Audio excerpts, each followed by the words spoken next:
You know that feeling when you've been practicing your English pronunciation, but it just doesn't sound quite right, a little unnatural? Well, what if I told you there's a simple secret, a kind of hidden rule that could change everything? Let's unlock the sounds of natural English together. So let's start with a puzzle. Think about this. Why does the ALL in the word ball sound like all, but the A in cat sounds like ah? It's the same letter. It's confusing, right? This is a super common thing that trips people up, but the answer is actually pretty simple, and it's a huge key to sounding more fluent. The answer to that puzzle is all about a special group of sounds. Sounds that just don't play by the normal blending rules. Instead of sounding out each letter one by one, they do something totally different. Let's dig into what that is. And here they are. They're called glued sounds. The name says it all, really. Just think of certain letters being glued together so tightly that they act as one single unit, a single sound chunk. You don't read them separately, you read them as one block.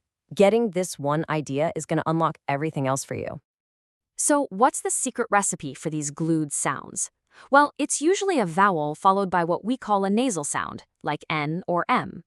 It's that simple combo that creates these unique sound chunks we need to start looking for.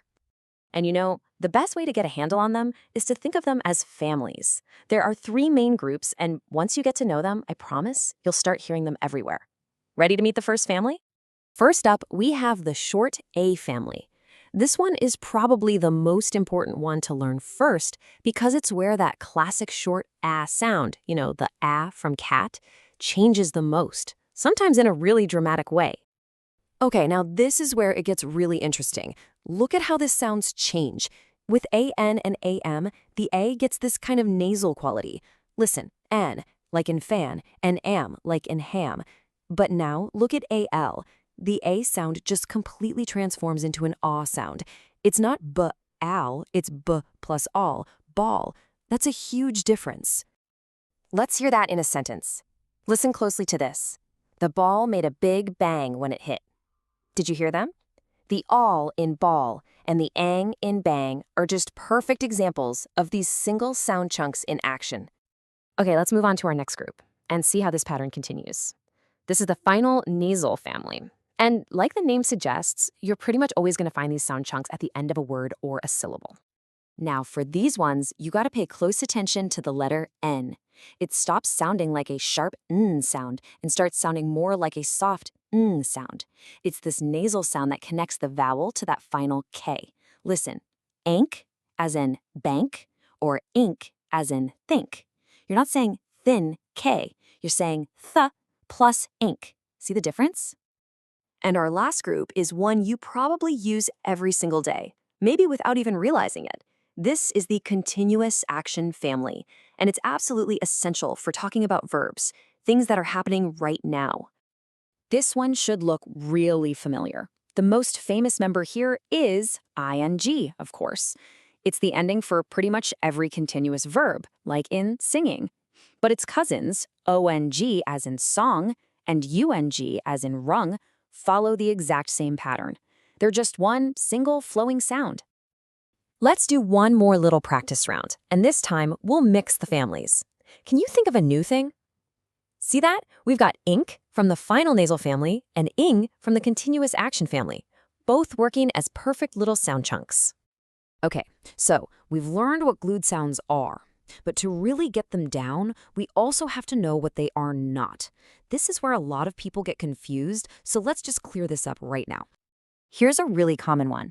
Sometimes you see a double L, but it's not a glued sound. In words like hill or bell, the vowel stays short and sharp. That's a totally different rule. But when an A comes before that double L, like in ball or call, boom, it becomes the glued sound all, and the vowel sound completely changes. And the same idea applies here.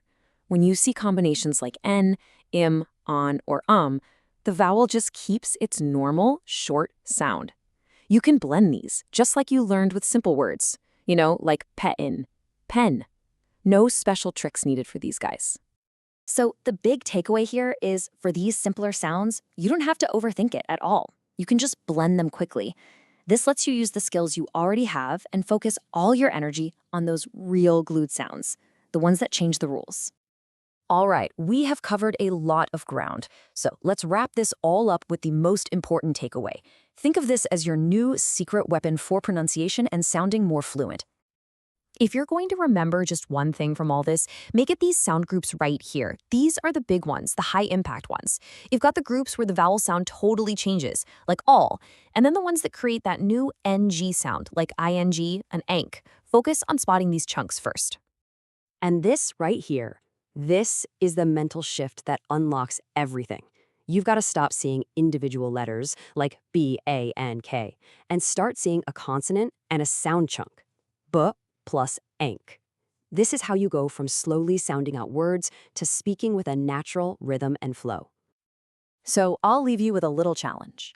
The next time you're listening to your favorite English song, really listen for these sound chunks.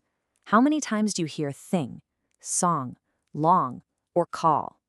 You are going to be so surprised when you realize this simple concept is the key to the rhythm of the entire language. Happy listening!